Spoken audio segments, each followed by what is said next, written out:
Quando você vai para o ambiente transacional, você tem alguns processos em algumas aplicações transacionais que te geram dados que são semelhantes às camadas pratas e gold do teu dado. Mas que dentro do lake você vai obter esse dado mais cru, sem aplicação da regra de negócio, que foi aplicada pela própria aplicação do ambiente transacional. Sim. E que também vai para o hall. Como é que gerencia isso do ponto de vista de governança? Então, por exemplo, deixa eu dar um exemplo para ver se eu consigo ilustrar melhor. Você vai ter tabela de venda, você vai ter tabela de despesa e você vai ter tabela de faturamento. Essa tabela de faturamento que pegou lá despesa, menos venda, e descontou imposto e tal, também está no lake. E eu joguei tudo isso para lá. Certo. No mesmo nível. E aí eu tenho que ter um produto de dados lá que vai me falar quanto é de fato, o quanto é o meu faturamento, o quanto é o quanto eu tirei de despesa e tal, quanto é o lucro da empresa, por exemplo. Só que eu tenho esse dado na própria camada RAW com a tabela que veio do transacional. Como é que eu gerencio isso? Porque o cara ele pode usar o resultado da camada lá na frente, que eu já apliquei essa semântica, esse produto de dados, que eu fui refinando isso, e lá na ponta o dado está pronto com uma certa fidelidade para ele, mas eu também posso ter esse dado ali preliminar da própria camada transacional, que não está calculado o tempo, não está com não está curado de acordo com o que eu deveria ter lá na ponta. Mas pode dar essa sensação de estar, entendeu? Como é que cuida disso, cara? Tá. Te peguei, né? Então, mais ou menos. E aí eu vou explicar por quê. Porque assim, tem uma resposta muito simples para isso. Eu não posso ter um precipício entre sistemas e analítico, ok? Se a gente for comparar ainda com petróleo, eu só preciso do midstream, muitas vezes, porque minha camada de downstream está muito longe da minha camada de upstream. E aí eu preciso do midstream para poder fazer com que as coisas funcionem de uma maneira mais organizada. Mas se a gente for pensar de uma maneira enxuta, ok? O meu próprio upstream já devia estar conectado com o downstream.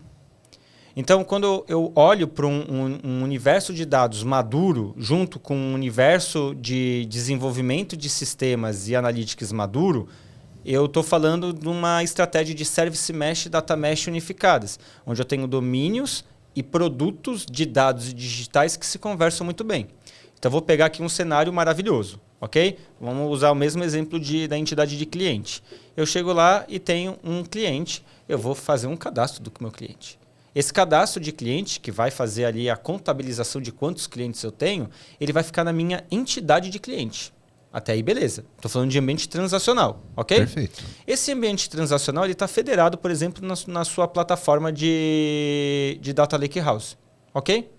Como a sua camada de sistemas está bem desenhada, ok? A sua arquitetura de informação é muito boa, você não precisa da sua camada de upstream, porque a sua própria camada de upstream é a sua entidade. E aí a sua camada de downstream, ele acaba sendo a própria federação daquela tabela. Então você não tem distanciamento entre analytics e sistema. Por quê? Porque você pega a sua entidade de cliente e qualquer relatório que você quiser fazer, o que você vai fazer? Você vai fazer um select em cima dessa base, que você vai ter um armazenamento compartilhado, mas o processamento está no analytics, e se você consumir via API, você vai estar consumindo o processamento da sua aplicação. Eu queria viver nesse mundo. Eu também queria, porque você tem um legado que não permite isso e fez com que as coisas ficassem muito afastadas. Então, o que eu quero dizer com isso? O cenário tecnologicamente sustentável, saudável ao extremo, ele existe.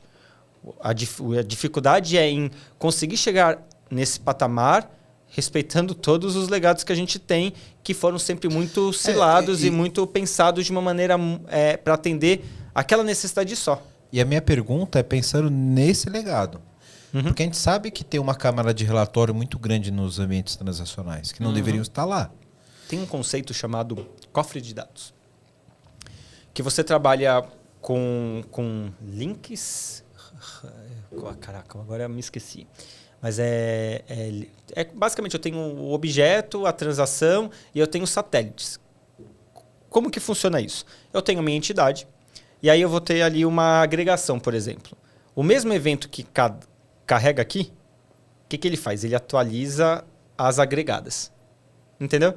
Então, eu estou preparado já, faço, obviamente, uma arquitetura de informação que eu tenho a entidade do menor grão e eu tenho as entidades agregadas e qualquer evento, ele já dispara e atualiza de ponta a ponta. Então, esse conceito é muito interessante, por quê? Porque eu consigo trabalhar a disponibilização dos reportes, dos relatórios dentro de um ambiente sistêmico ou report, mas também consigo gerar uma base sólida para eu conseguir trabalhar no Analytics. Mas, novamente, é muito difícil chegar nessa maturidade, porque a gente está falando de tecnologias muito legadas, que precisam ser levadas para um ambiente mais moderno. E geralmente, quando você pega essa tecnologia ligada, o cara já tem lá, tipo, o teu próprio processo de, tipo, isso a gente vê isso muito em mainframe.